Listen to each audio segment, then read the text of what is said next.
Morning. Hello, everyone. My name is Catalina Perez, and welcome to the first DATOS webinar. I'll let everyone. Can you guys hear me? Mute. There we go. Hi. Okay, go ahead, Kathy. Okay. Okay, perfect. So welcome to the first DATOS webinar in our mini DATOS webinar series. Today, I'll be giving you all a preview of what DATOS is and the type of data that we provide in the publication.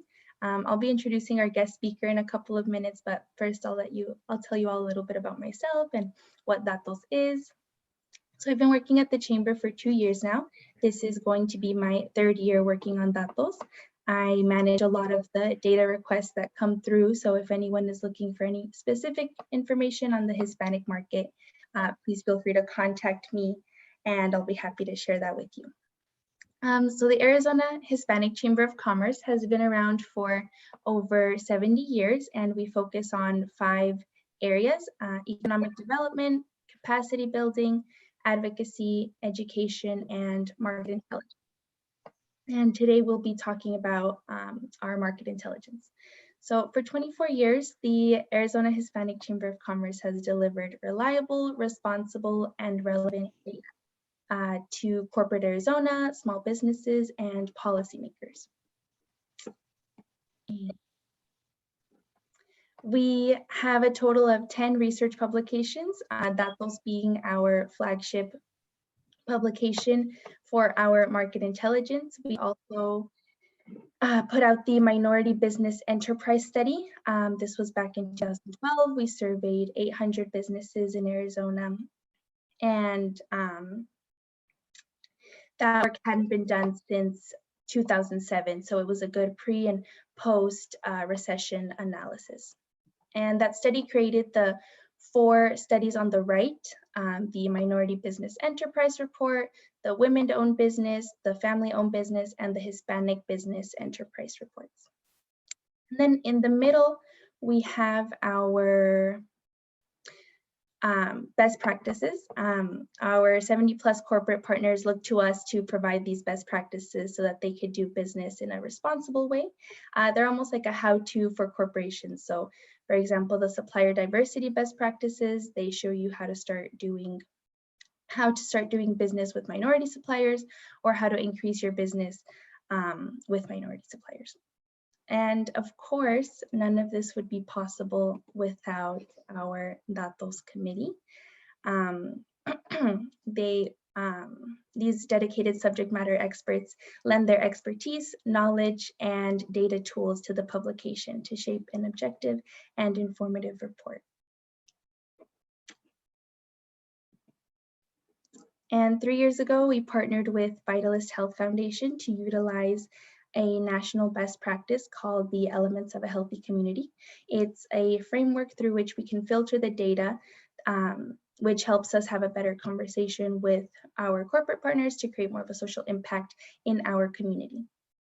This wheel demonstrates the 12 social determinants of a healthy community, and every year we dedicate DATOS to each one. So 2 years ago, we focused on healthcare, last year on education, and this year will be an emphasis on affordable housing, which is what we'll be talking about today.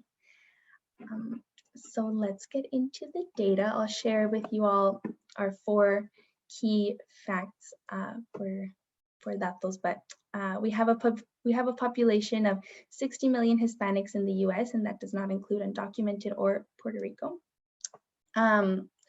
If all Hispanics, another fun fact, if all Hispanics in the US were their own country, they would be the 25th largest country out of the 233 recognized countries. That's larger than Spain, and that's larger than every Latin American country except for Mexico and Brazil. And of this population, 60% is US born and 40% are foreign born. In Arizona, we have 2.2 million Hispanics. They represent 30% of Arizona, 40% of Phoenix Metro, and 50% of our K through 12. In the US, we spend $1.7 trillion in purchasing power. And in Arizona, we contribute $57 billion in purchasing power.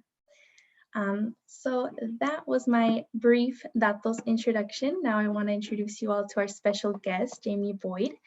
She's the Regional Director of Local Research for Univision, and she'll be presenting some data on housing, which is our topic for datos this year, and she's also a part of our datos committee. So thank you again, Jamie, for joining us today. Thank you for the warm welcome. I'm happy to be here today. I'm going to go ahead and share my screen with you all. Let's see here. All right, can you guys see my presentation? Everybody good? Cool, awesome. All right, well, welcome. I'm excited today to share with you guys this, this really great information. As Catalina mentioned, I work in research at Univision. I've been with Univision, my goodness, it's coming up 17 years. I'm losing track. But it's been a fun ride. I love the research. I love the numbers. And if you're not as into the numbers, one of the things that I try to do in my presentations is, give you the story behind the numbers too. It's not going to be all stats. So there'll be a lot of data on the pages, but just listen to the story because there's so much great information about our community. And I'm happy to share that with you. If anybody has any questions, I believe we're going to have a Q&A at the end. So, feel free to save your questions for the end, or you could put them in the chat. And here we go. Without further ado, we'll start off by just talking about the growing Latino population. We have tremendous growth in this market. Now, these numbers are looking just at the Phoenix-Maricopa County area, but the total growth for all of Maricopa County in the last 20 years, from the year 2000 to 2020, which is our current estimates, we saw the total population grow by about 47%. If you take out all the ethnic groups and you only focus on the white non-Hispanic group, you could see that that group grew by about 19%, which is still quite sizable. But when you really focus in on the Hispanic population growth in the market, we saw 91% growth, nearly doubling in the last 20 years. And you could see that Hispanics actually added close to 700,000 people to the total population in the Phoenix-Maricopa County area.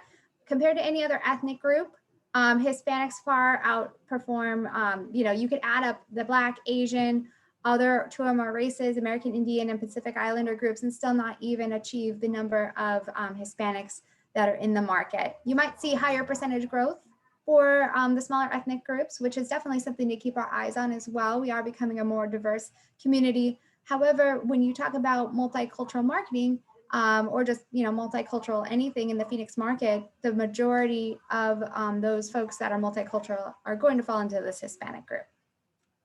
Now, when you focus on the growth in the last 20 years, it's amazing to see that, we talked about, that 700,000 Hispanics that were added to the total population, that represented almost half of all people that were added to the population in the Phoenix-Maricopa County area. So you can almost say, if you break out this pie chart, you could say, okay, if 4 new people moved to the Valley, 2 were Hispanic, 1 was white, and 1 was another racial or ethnic group. So really, you cannot ignore the power of the growing Latino market in the Phoenix area, and also Arizona too. So this is a quick, our quick facts page where we just look at the population for Arizona, Maricopa County, and our biggest city, our biggest county, our biggest city here. So Arizona, we're looking at close to 2.4 million Hispanics in the state of Arizona, representing 33% of all people in Arizona. Arizona ranks 4th among all states for concentration of Hispanics. Arizona's Hispanic population grew by about 84% in the last 20 years. For Maricopa County, we're looking at close to 1.5 million Hispanics in Maricopa County. Nearly 1 in 3 people in Maricopa County are Hispanic, and Maricopa County's Hispanic population, as I mentioned on the last slide, grew by about 91% in the last 20 years. Now, if we focus on the largest city, our capital in Arizona, city of Phoenix, we're over 500,000 Hispanics. We're at 674,000. 45% of all people living within the city of Phoenix are Hispanic. So even greater concentration of Hispanics than Arizona overall, greater than Maricopa County overall. Now, if you want to look at the growth in the biggest city in our state, the Hispanic population increased by 52%, but the non-Hispanic population only grew by 6%. That's incredible to see that the Hispanic population outpaced the growth of the non-Hispanic population by so much. You know, when you look at these numbers, there's really no way to ignore the Hispanic population. Now, this is a fun, different representation of our market. This is looking at our greater Maricopa County area. And this is the year 2000. This map is color-coded by Hispanic density. So the percent of Hispanic by zip code. And the darker the blue, the higher the concentration of Hispanics. So the darkest blue areas here, looking at the year 2000, we're kind of in the Central Phoenix area and the West Phoenix area. That was where the population was 35% or greater Hispanic. Overall, the market was 25% Hispanic for the county. This was 20 years ago. So if we flash forward to the year 2020, and I always like to toggle back and forth between these maps because it's so interesting to see the change in the colors. You can see a lot more darker blue. Just the whole market has shifted to be a darker shade. So it's really interesting to see we went from 25% Hispanic for the market to 32% Hispanic. And now the concentration of Hispanics is not really just in the Central Phoenix and West Phoenix area. We're seeing, you know, the East Valley growing as well. We're seeing, you know, Mesa and Chandler, and then also, you know, going south on the I-10, expanding into the West Valley. Really interesting to see all the growth. And then what's really cool too is we could project out for 5 years. We use this source called Geoscape, and they've been a partner with us in DATOS as well. They're a great kind of population forecasting company. They take the census data and they make it a lot more user-friendly. If anybody's ever tried to go on the census website, it's a little difficult to find information. So Geoscape's a great company that takes that census data, makes it more usable, and they also give us projections. So in the next 5 years, they're projecting the Hispanic population to grow to be 34% of the market. And you can see that we see even higher concentrations across the valley. So let's look at a profile of the Phoenix Latino because, you know, this is this big growing group in the market. And, you know, there's some differences compared to non-Hispanics. So the Latino population tends to skew younger. 42% of adult Latinos are between the ages of 18 to 34 compared to 25% for the non-Hispanic group, with the average age of an adult Latino. So anyone, these numbers would be younger if we included those under 18, but when you look at the average age of an adult Latino, it's 40.6 compared to about 50 years old for non-Hispanic. So about 9.5 years younger on average. Latinos live in households with more people per household. 46% of Latinos live in a household with 4 or more people versus 21% of non-Hispanics. The average household size for a Latino household is 3.4 compared to non-Hispanics with 2.4. More children per household. 55% of Latinos live in a household with children under 17 compared to 25% for non-Hispanics. And the average number of children per household is 1.2 for a Hispanic family. But non-Hispanics is less than 1, so half a child only on average. And then also, our Latino population is more likely to be employed. 69% of Latinos are employed either full or part-time compared to 54% of non-Hispanics. So, you know, I get this question a lot like, wow, that's actually kind of surprising. But when you add up all the numbers and you really look at this population and you paint a picture, Hispanics are younger, they have families.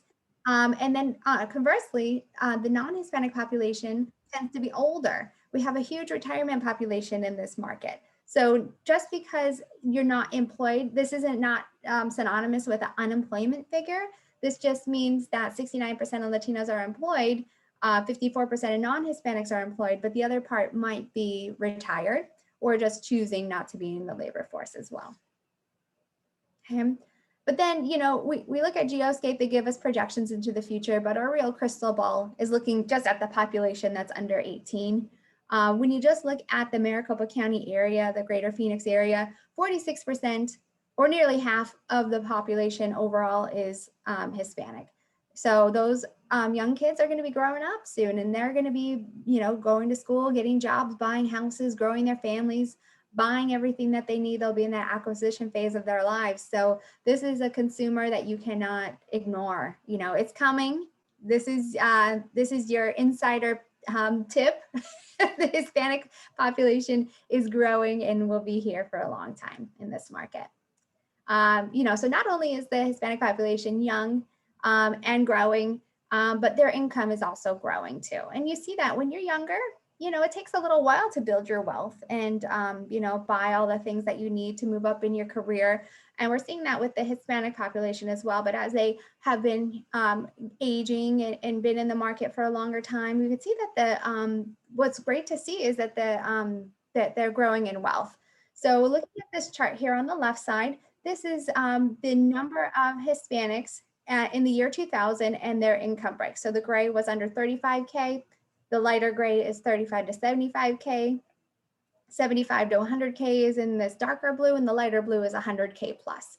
So you can see that the group making 75K plus grew for the Hispanic population, went from 35,000 in the year 2000 to 197,000 or almost 198,000 in the year 2020. This is just for the overall full state of Arizona. So we saw growth in that group by 456%, for non-Hispanics, 164%. So that's really amazing. Like if you were thinking about, investing in a stock, would you want to see that grow by 56% or 164? I mean, both are great numbers, but I would certainly choose the faster growing group. And that group, when you're growing in your wealth, like I said, you need a lot of new things, right? Looking at the Hispanic wealth by income bracket compared to non-Hispanic, you can see that, the Hispanic population isn't at the same level as non-Hispanic, but the good news is that they're growing and they're really closing the gap there too. So, you might say, okay, I want to target higher income Latinos for certain products and services. That group is growing. But the fact is still, no matter where Latinos are in terms of their income bracket, they're still buying a lot of goods and services. When you look at this 100K plus group, this is the projected increase in the number of households earning 100K plus. And the Hispanic population in this income bracket is projected to grow by 46%, which is nearly double the pace of the non-Hispanic group that is going to be growing. So we're seeing 46% growth compared to 24% growth for non-Hispanics. And Hispanic households will account for 26% of the total increase in the number of households earning 100K plus. So that's a great opportunity to see that the wealth is growing at a faster pace. And with that, we're going to see that Hispanics are going to kind of close that gap with non-Hispanics in terms of the disparities in earnings. What is our community spending on? Well, my goodness, so many different areas. There's so much spending power in this market. According to IHS Global Insight, they're a great forecasting company, more with economics. This isn't a survey that people say, oh, I spend this much money. They're really looking at the data, credit card receipts, cash receipts, business expenditures, all that information, and they're aggregating that. So they're able to tell us how much money are Latinos spending in the market. And in 2018, it was close to 26 billion. In the next 5 years, well, from when this data was actually released in 2019, they do this study every like 3 or 4 years. They projected by 2023 that Hispanic spending power in the Phoenix DMA is going to grow to about 33 billion. That again is growing much faster than the total market. 71% for Hispanics, the total market growing at 58%.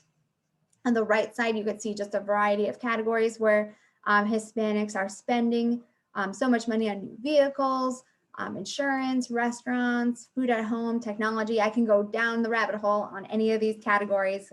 We have so much great data about Hispanic spending power.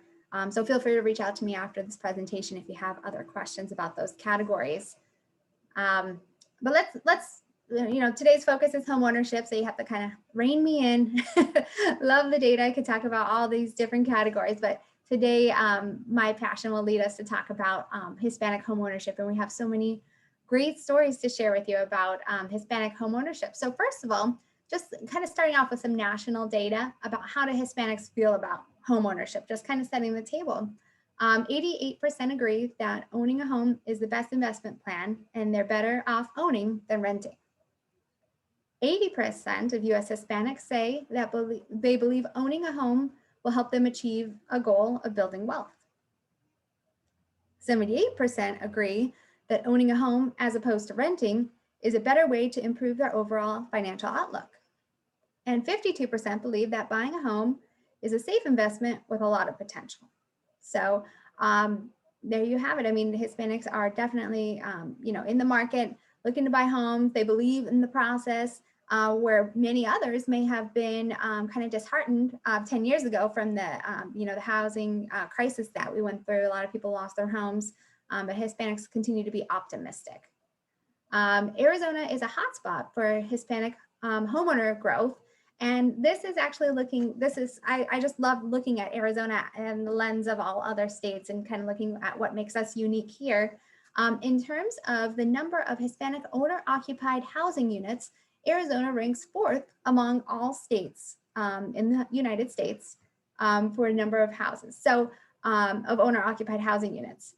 If you were to just look at the total rank for owner-occupied housing units, Arizona would actually rank number 16. So thankfully, with Hispanics, we're able to bring that number up. Actually, if you even just looked at the non-Hispanic number here, if you peeled out Hispanics from the total, Arizona would rank 21 out of the 50 states for the number of owner-occupied housing units. So Hispanics number 4. That's quite telling, right?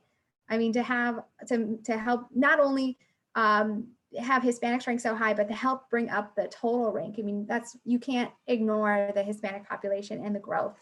And you could see that in terms of concentration of Hispanic owner-occupied housing units, Hispanics represent 20% of all owner-occupied housing units. And I just want to clarify, I know owner-occupied housing unit sounds like a mouthful. The reason why we say that instead of just homeowners is because there are a lot of investors that buy homes in the market. When we talk about owner-occupied housing units, those are folks that own their home and also live in that home too. So we're not talking about people that might own multiple homes as a business and rent them out. So we're really talking about the homes that are owned and lived in by Hispanics. Okay. When we talk about this owner-occupied housing units, in Arizona, Hispanics represent 1 out of 5, as I mentioned, 20%. And then looking at the growth just in the last 10 years, I kind of like to go back just 10 years because as I mentioned, we had that housing crisis about 10 years ago. So looking back even to the year 2000, the numbers are a little wacky. So I feel like this information just looking back 10 years is a little bit more relevant. But we saw a growth in Arizona, about 28% for growth in owner-occupied housing units among Hispanics, went from 273,000 to close to 350,000. The growth for non-Hispanics was only 6%. So right there, Hispanics are growing 4 times as fast as the non-Hispanic group. What are Hispanics buying? So looking back 10 years ago, what's really interesting to see is the growth in new construction compared to existing construction. And here you can really see that Hispanics really exploded in growth of new construction homes. They represented, they had 72% growth compared to -5, so actually a decline in ownership of new construction homes versus 10 years ago. Where non-Hispanics performed a little bit better than Hispanics was with existing construction homes. So there was 8% growth for non-Hispanics compared to 3% for Hispanics. Now, looking across Arizona, we talked about Arizona being such a fast-growing hot market. And this is looking at the percentage of homes that are owned by Hispanics by county in Arizona. And thankfully, Arizona only has 15 counties. Otherwise, the slide would be a lot worse to look at. So Arizona overall, you could see going from 2010 to 2020, Hispanics represented 17% of all owner-occupied housing units, and that grew to 20%. And then when you look at that by county, Santa Cruz County to our south, where Nogales is, that has the largest concentration of Hispanics. 74% of all owner-occupied housing units are owned by Hispanics, and that was about a 5% growth. Yuma was the second largest county in terms of Hispanic percent of owner-occupied housing units, and that's on an increase. Interestingly, Greenlee went down slightly. These are smaller counties, of course, Greenlee, Graham County, but Pima County, where Tucson is, definitely saw large growth. We see of the larger counties in terms of population, 27% of all owner-occupied housing units are owned by Hispanics. And then Maricopa County here is at 19% owner-occupied housing units owned by Hispanics, and that's a growth from 16%. Now, this slide is a flash forward 5 years. I always like to look at projections whenever possible, and you could see that not only is Hispanic concentration growing in Arizona, we saw that go from 20% projected to go up to 22% in the next 5 years. In our biggest counties in Pima County, we're expected to see it go from 27% to 29%. And then for Maricopa County, going from 19 to 20%. So a nice growth there, and growth really across the state, no matter what county. So, the data has been so much fun. I just loved digging deep into the numbers. And, we have 15 counties. I looked at, we actually have 186 unique cities as defined by their zip code city. In Arizona with 100 plus owner occupied housing units. And of those 186 cities in Arizona with more than 100 owner occupied housing units, we saw 24 cities that saw growth in Hispanic owner occupied housing units while the non-Hispanics declined. So 24 cities, Hispanic owner occupied housing units went up, non-Hispanics went down. 44 cities saw Hispanics comprise 50% of the growth in owner occupied housing units. And another 23 cities saw Hispanic represent 100% of the growth. So no growth from the non-Hispanic group. So across Arizona, it's not just a phenomenon in Maricopa County and Pima County. I mean, all over the state, Hispanic population is growing and buying more homes. Looking at the fastest growing cities in Arizona, the other side kind of teased what cities are fast growing. These are just the fastest growing cities in Arizona for home ownership growth overall, not looking at actual Hispanic on this page, except I do have Hispanic percent. So we're looking at here the growth in owner occupied housing units in the last 10 years from 2010 to 2020. Phoenix, the city of Phoenix saw the most growth overall, adding in all ethnic groups. Mesa came in number 2, followed by Gilbert, Tucson, Scottsdale, Chandler, Peoria, and so on. This number in this column here represents the percent growth in owner-occupied housing units. So this is just saying overall, Phoenix saw percent growth of 14%, Mesa saw 18%, Gilbert saw 30%, okay? So that's quite impressive, right? To see 30% growth, 18% growth, 14% growth in 10 years. But look at the percent growth in Hispanic. In all of these cities, out of the top 15 that are highlighted in red, we saw Hispanic outpace in percentage growth compared to the total growth here. So, in Phoenix, 14% growth overall for owner-occupied housing units, 21% growth for Hispanics. Mesa, 18% overall, 41% for Hispanics. Gilbert, 30%, 37% for Hispanics, right? So, even in all these cities that are, the top growing, it's really Hispanics that are driving the growth. And then this last column here is the Hispanic percent of total growth. So out of all the new homes added in Phoenix, 37% of those were Hispanic owner-occupied homes. In Mesa, 29% of that growth was attributed to Hispanics. In Gilbert, 13%. In Tucson, 90%.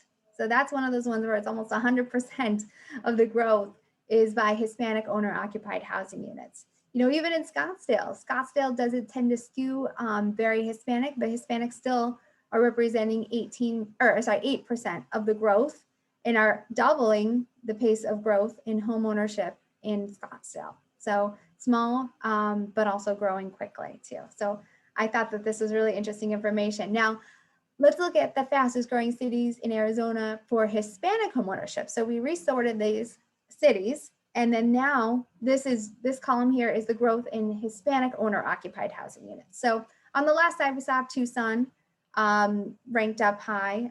So again, Tucson is the fastest growing city for Hispanic homeownership growth, followed by Phoenix, then Mesa, Glendale, Yuma, Buckeye, Avondale, and so on down the list. This is the percent growth in Hispanic owner-occupied housing units. So you can see in Tucson, they were up 27%. Phoenix was up 21%, Mesa up 41%. What I included here was the percent growth in non-Hispanic owner-occupied housing units. So you can really see here, Tucson, 27% growth for Hispanic, only 1% growth for non-Hispanic. Places like Yuma, 29% growth for Hispanic, -1 for non-Hispanics. So non-Hispanics are not are moving out of Yuma, I guess. Glendale, 33% growth for Hispanics, only 6% growth for non-Hispanics there. And then on this far right column here, you could see the percent of the growth that is attributed to Hispanics, where 90%, I highlighted in red for you anywhere where Hispanics represented over 50% of the growth of owner-occupied housing units. So Tucson, Glendale, Yuma, Avondale, Casa Grande, and Tolleson, some very fast-growing areas, predominantly being driven by growth in Hispanic homeownership. Overall, in the next 5 years, Arizona is projected to add over 45,000 Hispanic homeowners, representing 51% of all new homeowners added to the state. Very impactful, right? I mean, if you are a realtor, if you are a home, new construction, if you're selling furniture, if you're selling appliances, if there's anything that you you have that is a service, are you pest control? Do you service air conditioning? So many businesses target people that own homes, right?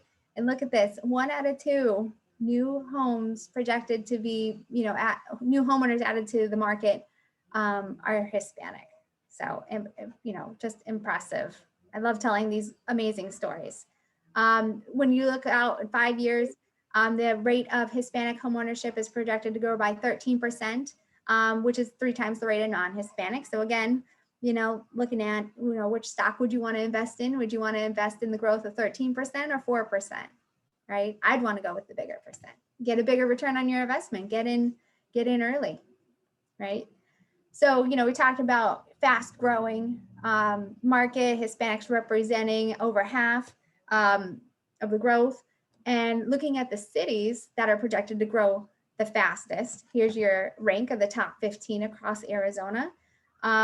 Let's just look at Phoenix here. Phoenix is projected to add nearly 10,000 Hispanic owner-occupied housing units, and they're projecting a growth of about 12%. The percent growth in non-Hispanic owner-occupied housing units is there's actually no growth. It's projected to decline in the next 5 years for the city of Phoenix, down 8% for non-Hispanic. So Hispanics are going to be the only growth. Only Hispanics are projected to grow in that area, which is really interesting. In Tucson, 8,000 owner-occupied housing units, growth of 12%, decline of 3% for non-Hispanics, and Hispanics are going to represent 100% of the growth. 100% of the growth projected for Mesa. Hispanics are the only group projected to grow in Glendale, because you can see that non-Hispanics are going to be declining. Yuma declining. So pretty much all of these areas, Peoria, Buckeye, Casa Grande, Avondale, Chandler, Gilbert, Hispanic homeownership growth is exploding across the valley. Looking at what are Hispanics buying or who's planning to buy, actually. This is really interesting. So I broke this down because you think of, okay, are people that are planning to buy, we already know Hispanics, are hot in terms of buying homes. In looking at Scarborough, which is one of those surveys that sent out where people check the box, say, oh, yes, I am planning to buy a house. No, I'm not planning to buy a house. And we can look at the data across all different ways. So just overall for Hispanics compared to non-Hispanics, 8.7% of Hispanics say that they're planning to buy a new home in the next 12 months compared to 7.7% of non-Hispanics. So that makes Hispanics 13% more likely to plan to buy a home. Now we also broke that out by homeowners. So 6.9% of homeowners that are Hispanic said that they plan to buy a new home compared to 4.7% of non-Hispanic homeowners already. But there's this market also of renters, right? People that don't already own their home. And we see that that's an even larger percentage of those groups that are planning to buy a new home. So 10.6% of Hispanics who rent are planning to buy a new home compared to 13.6% of non-Hispanics who rent. So it's kind of interesting to see where Hispanics are more likely. You could find a lot of Hispanics that are renting currently that are planning to buy a home, yet they under index, but also a great target for folks that are already owning their home, looking to buy another home. When it comes to new construction or existing construction, Hispanics are again more likely to say that they're planning to buy a new construction home. We saw that their most growth with Hispanics was with new construction homes, and they're continuing to plan to buy new construction homes.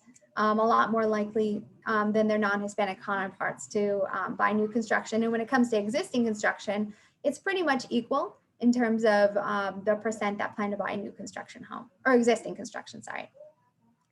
And then what's interesting though, is, when you buy a house, usually you have to get a mortgage, but we're seeing that the rate of Hispanics that have a mortgage has actually declined in the last 10 years. And I thought that that's kind of interesting to see. This is the percent of Hispanic homeowners who currently have a mortgage. Now, this doesn't necessarily mean that they didn't have a mortgage initially when they bought their home. It just means at this current point in time that they do not have a mortgage. So it could be that they paid it off. But I just thought that was kind of an interesting thing to look at, in terms of, the banking perspective too. Should we try to look at getting more Hispanics into mortgages? Would that help Hispanics buy more homes if more mortgages were marketed towards them too? Is there an opportunity for refinancing or home equity as well? If you even don't currently have a mortgage, does it make more sense to look at it from that perspective too? Whereas you could see compared to non-Hispanics are more likely to have a mortgage on their home. And then when you look at the household size for Hispanics, you could see that there's one person per household. When it comes to one person per household, Hispanics definitely under index compared to non-Hispanics. Two persons, Hispanics also under index. But when you get to 3 persons per household, that's where Hispanics tend to have more people per household. So 22% of households have 3 people. When you get to 4 people per household, 21% of Hispanics have 4 people per household compared to 15% of non-Hispanics. And when you get to 5 or more people, 35% of Hispanics have 5 or more people compared to only 12% for non-Hispanics. According to this latest census figure, 62% of Hispanic homeowners live in multi-generational households versus just 45% of non-Hispanics. And when you look at, homes, homeowners versus renters and the average household size, I thought that this was kind of interesting because for me, you kind of think, okay, maybe when you're first starting out, you might be a single person, maybe you get married and you're living in an apartment or a smaller home. And then when you start having kids, as you might be able to hear in the background with my kids going crazy on their break from school, you need a bigger house, right? I could use a bigger house at this point. So what's interesting, I called out on this slide here, is that the average household size comparing Hispanics and non-Hispanics, just overall in the market, Hispanic homeowners tend to have a larger average household size. Non-Hispanics, though, actually tend to have a larger household size when it comes to renters.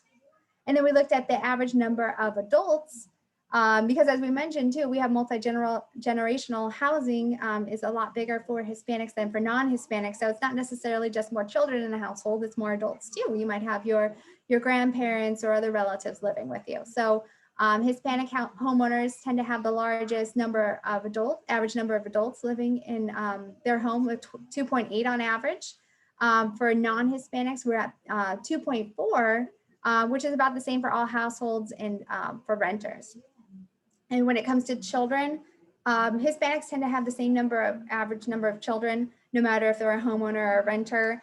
On the non-Hispanic side, it's interesting to see that the largest average number of children is for renters. So, when it comes to the type of dwelling, I looked at, where are Hispanics and non-Hispanics living, whether you're a homeowner or whether you're a renter. On the left side, we'll look at just homeowners.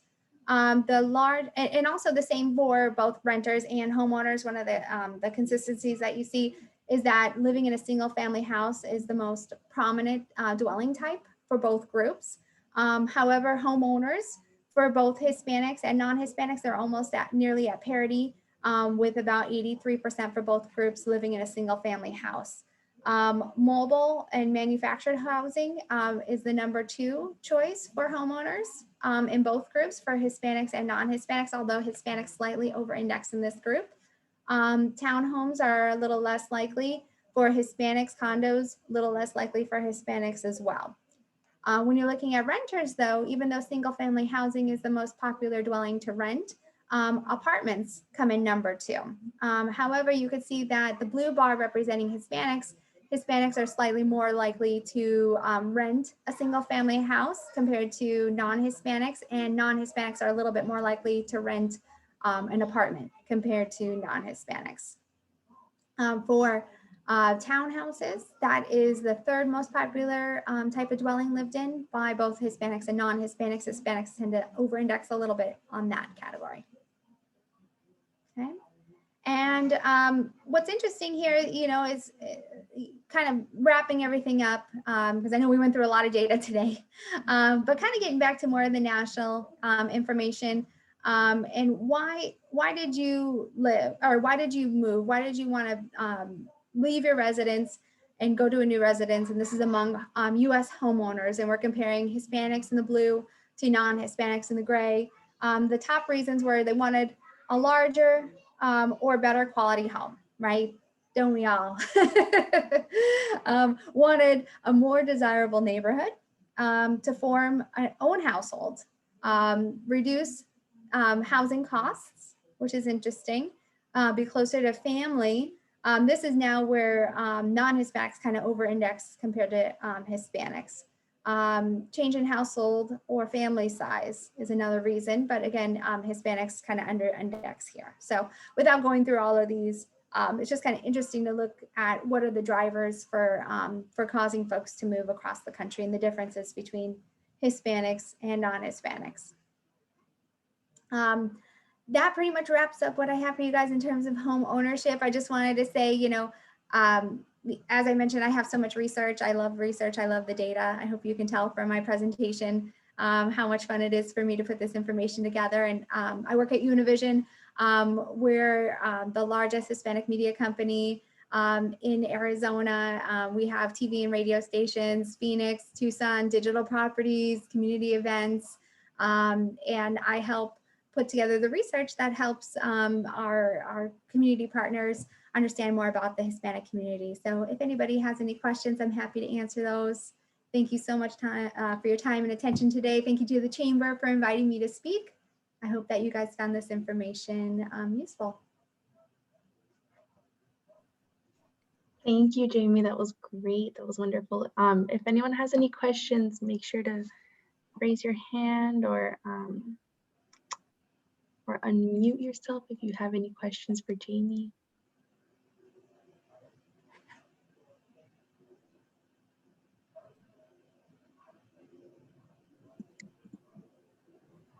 Jamie, this is Elizabeth. Great presentation, by the way. Do you have any, while we wait for questions, any other closing remarks or any other projections that you anticipate happening in the next 10 years or so in the state? I mean, we just see the population continue to grow. It's just not stopping anytime soon. And I think that for our community, growing in this population, we see a lot of folks moving here. There's a lot of growth that's being driven by births and families growing, and we saw that under 18 population growing. But just so many people are moving here too. I mean, Arizona has always been a desirable place to live. And we see even in these times of the pandemic, people are realizing too, okay, I gotta be at home a lot more. Arizona is an affordable place where I can buy a larger home. The weather is a lot more conducive, at least right now. I mean, it's beautiful. I feel bad for the people shoveling snow. And we're out here, enjoying this 70-degree day. But with that too, because there is more demand, and I don't have a crystal ball in terms of the housing crisis. I mean, I'm not a realtor, but what I see in the news, that we definitely have a shortage of housing in this market too. So that's causing a bit of a problem right now because people are trying to buy houses, and the prices keep going up and up and up. We've got the low mortgage rates, thankfully, but there's just a housing shortage right now. So hopefully there'll be more new construction being built, because I think that's going to be helpful. And then with that, with this changing landscape that we're in terms of people being able to work from home more, it's not going to matter so much where you live too, because before people wanted to live more in the city center. If your job was more in the city of Phoenix or wherever your headquarters, where you didn't want to have as long of a commute, there was more traffic. But now with folks being able to work from home, and new construction generally going out in the outskirts of the town, we're definitely going to see more sprawl, more new construction, but also, different types of houses being built too. And I think that's something else that's interesting that I've noticed with Hispanics growing in terms of population, and home builders are starting to notice that Hispanics are growing in importance, and they have more multi-generations living in their homes. So they're building bigger houses. They're taking into account maybe like a mother-in-law quarters, those kind of things. Are starting to see that more in new homes and being marketed as such.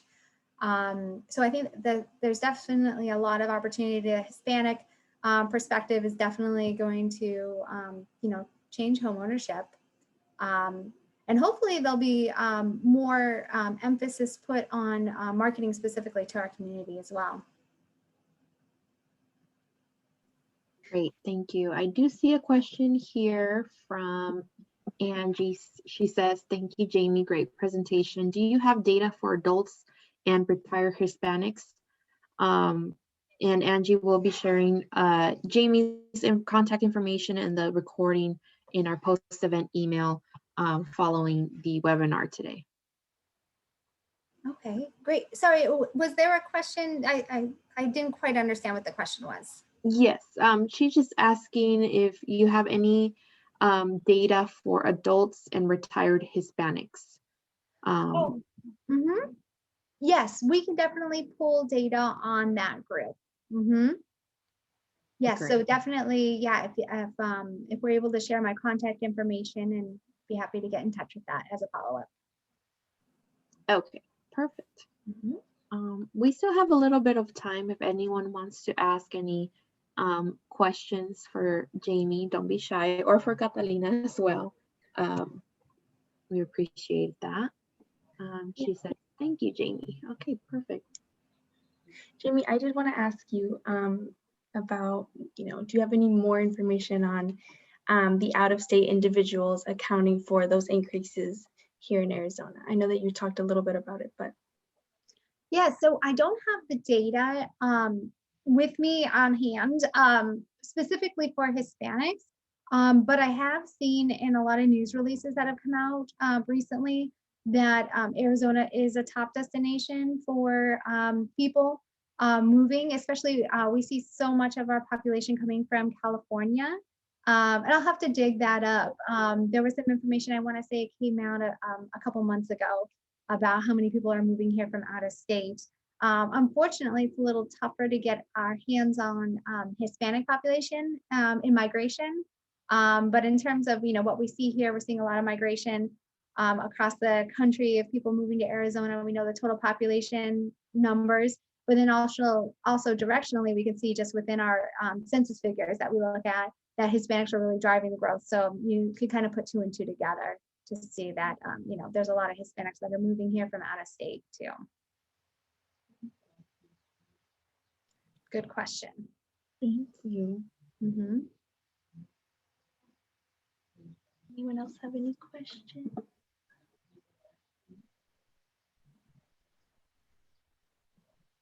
That was a lot of information, maybe.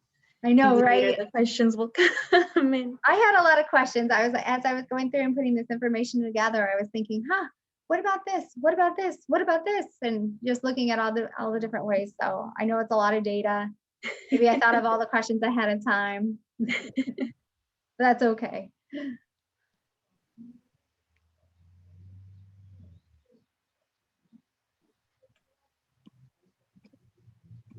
So looks like we don't have any other questions in the chat. So we'll go ahead and cut it short here then. We will go ahead and go on with our member orientation. So if anyone wants to stick around and learn a little bit more about the chamber, our initiatives and our goals for the rest of the year, feel free to stick around. We'll start in a couple minutes or so. But again, thank you so much, Jamie. This was really great preview of what's to come for this year's DATOS publication and conference for later on in the year. So appreciate your time today. All right, thank you for having me. I'm going to jump off and let you guys get on with your orientation. Great seeing you all. Have a great rest of your day. Thank you, Jamie. Thank you.